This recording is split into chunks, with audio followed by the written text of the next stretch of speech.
ओम शांति।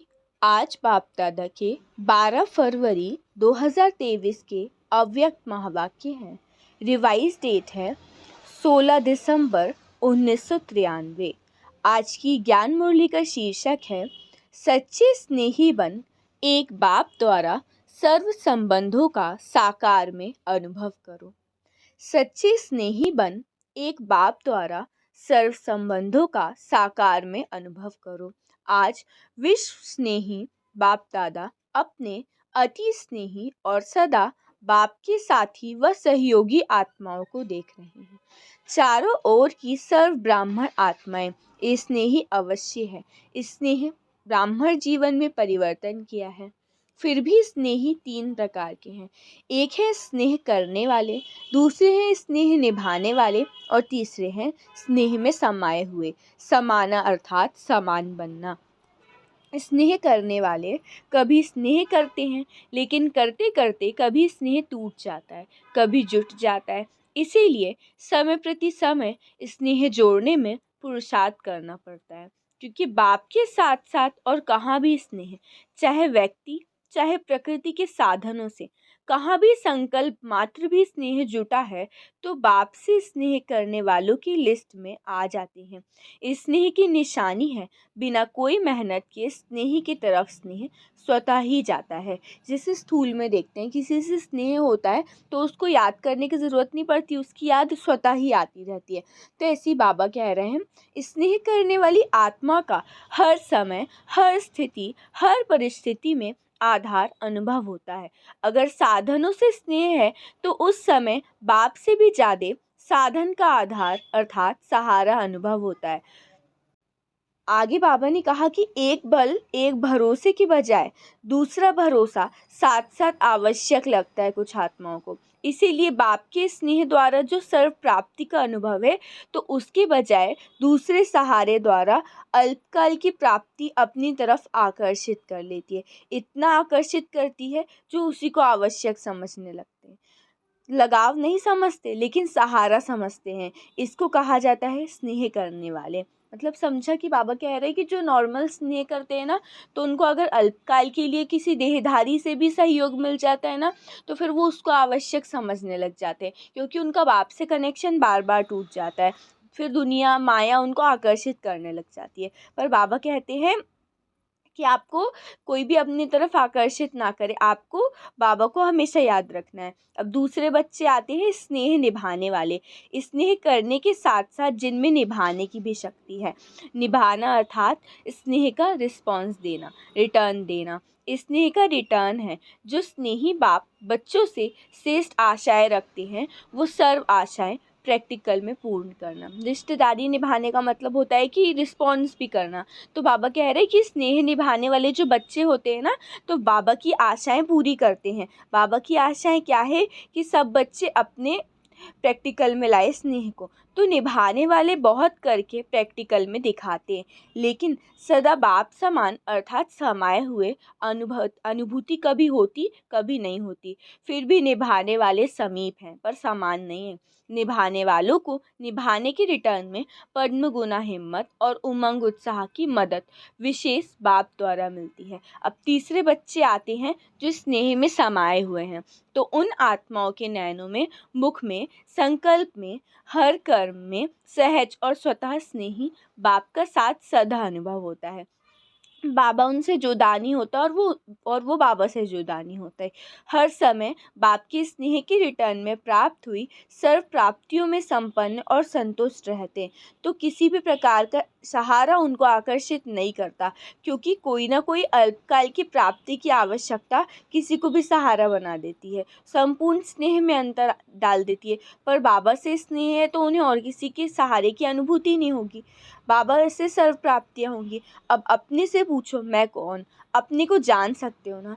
स्नेही है तभी स्नेह के कारण ब्राह्मण जीवन में चल रहे हैं, लेकिन स्नेह के साथ निभाने की शक्ति इसमें नंबरवार बन जाते हैं। तो स्नेह के साथ शक्ति भी आवश्यक है। तो बाबा ने फिर आगे कहा कि स्नेह और शक्ति दोनों का बैलेंस जिनमें रहता है वही बाप समान बनते हैं। तो ऐसी समाई हुई आत्माओं का अनुभव यही होगा कि बाबा के स्नेह से दूर होना उनके लिए मुश्किल होगा। समाना सहज है, दूर होना मुश्किल है, क्योंकि समाई हुई आत्माओं के लिए एक बाप ही संसार है। संसार में आकर्षित करने वाली दो ही बातें हैं, एक व्यक्तिगत संबंध और दूसरा भिन्न भिन्न वैभवों व साधनों द्वारा प्राप्ति होना। मतलब संसार में आकर्षित दो चीज़ें करती है, एक तो व्यक्तिगत संबंध और दूसरा वैभव, वस्तु वैभव। पर जिन्होंने बाबा को ही अपना संसार बना लिया तो बाबा के अलावा उन्हें और किसी भी तरफ आकर्षण हो ही नहीं सकता। वैभव व साधन रचना है और बाबा क्या है? रचना। बाबा रचना का रचता है। तो जिसका आधार रचता, उसको रचना द्वारा अल्पकाल की प्राप्ति का स्वप्न मात्र भी संकल्प नहीं हो सकते। कहते हैं ना, जिसकी रचना इतनी सुंदर वो कितना सुंदर होगा। तो हम ऐसे कर सकते हैं, अगर किसी भी रचना के प्रति आकर्षण फील होता है तो बाबा को याद करो, ये सोचो कि बाबा ने बनाया है, जिसने बनाया है वो कितना सुंदर होगा।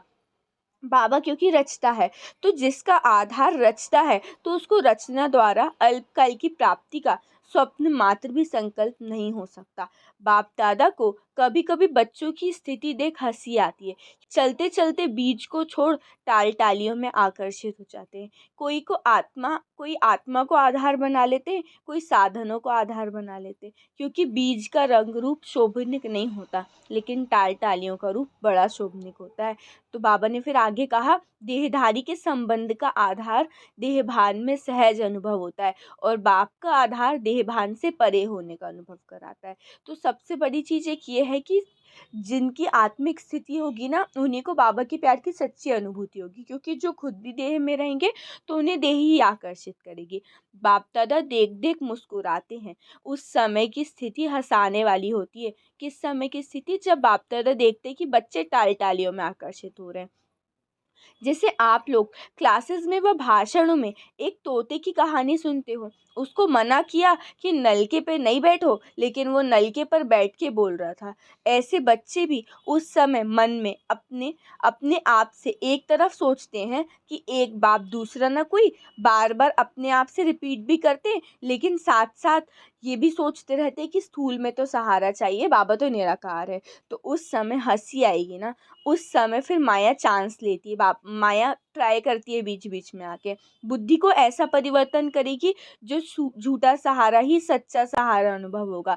जैसे आजकल झूठ सच्चे से भी अच्छा लगता है, तो उस समय रॉन्ग राइट का अनुभव होता है। और वो रॉन्ग बात झूठा सहारा उसको पक्का करने के लिए, झूठ को सच्चा साबित करने के लिए, कोई भी कमज़ोर स्थान हो तो मजबूत करने के लिए पिलर्स लगाए जाते हैं।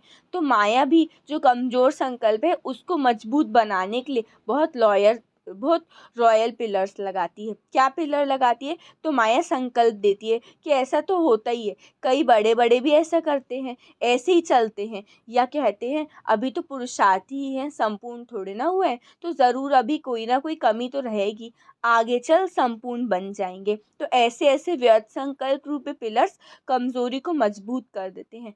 तो ऐसे पिलर का आधार नहीं लेना, समय आने पर ये आर्टिफिशियल पिलर धोखा दे देते हैं।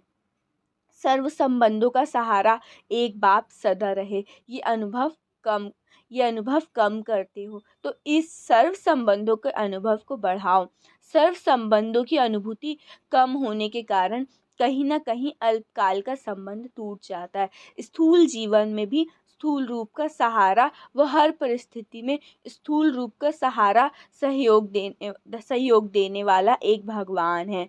तो बाबा ही सूक्ष्म में सहयोग देता है। निराकार है, आकार है, साकार नहीं, लेकिन हर संबंध को साकार रूप में अनुभव करा सकते हैं बाबा। तो व्यक्ति वैभव व साधन अपनी तरफ आकर्षित नहीं करेंगे। साधनों को निमित्त मात्र कार्य में लाना व साक्षी हो सेवा सर्व प्रति कार्य में लगाना, ऐसी अनुभूति को बढ़ाओ।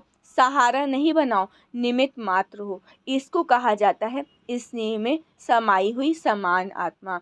तो अपने से सोचना कि मैं कौन हूँ, समझा? अब हमें चेक करना है कि हम किस किस कैटेगरी में आते हैं।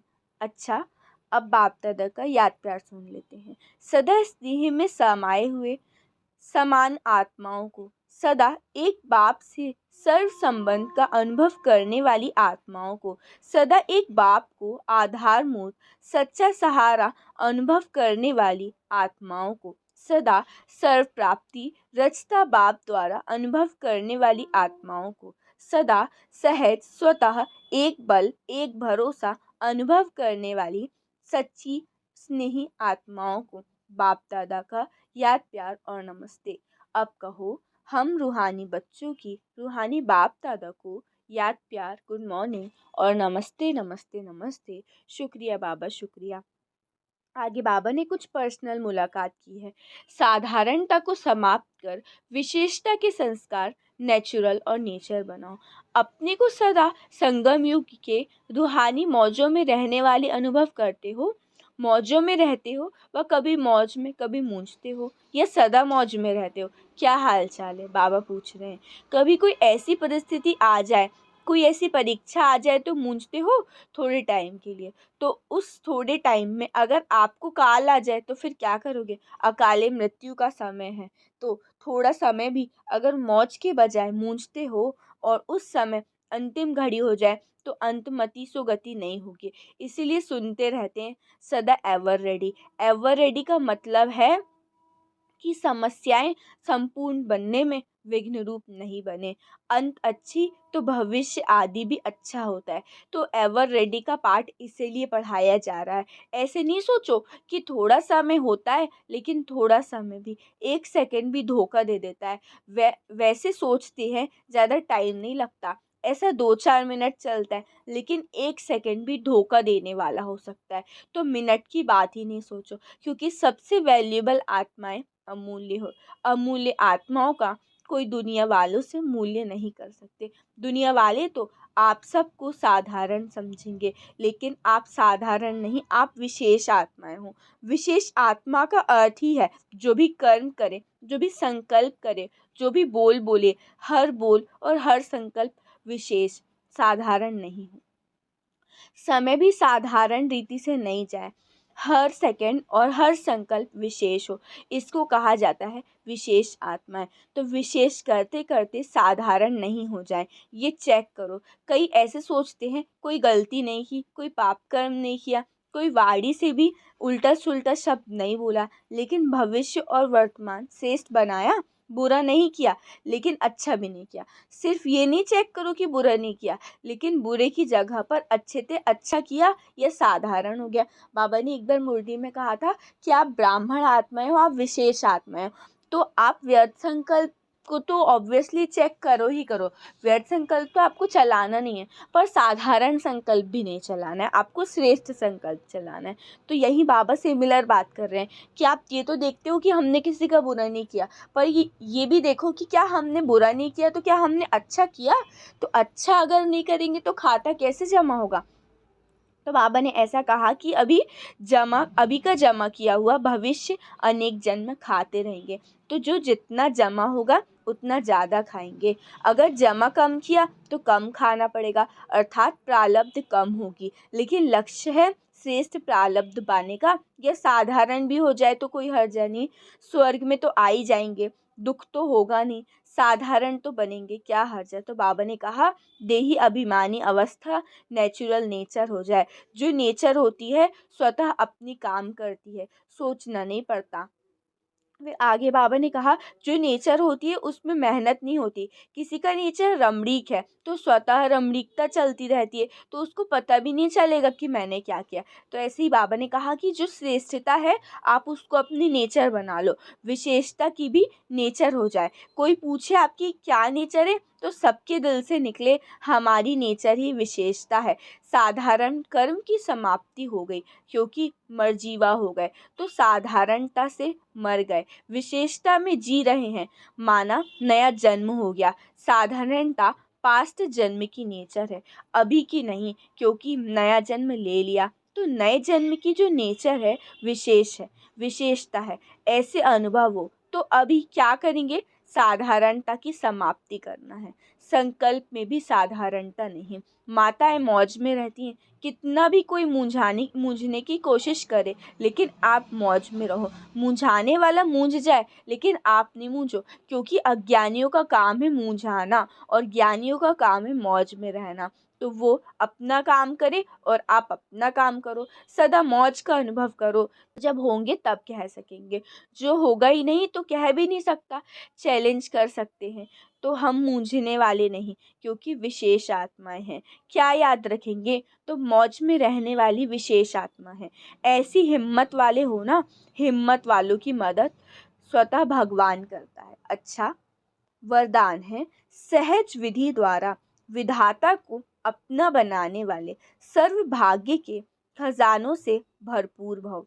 सहज विधि द्वारा विधाता को अपना बनाने वाले सर्व भाग्य के खजानों से भरपूर भव। विस्तार है, भाग्य विधाता को अपना बनाने की विधि है। बाप और दादा दोनों का साथ संबंध।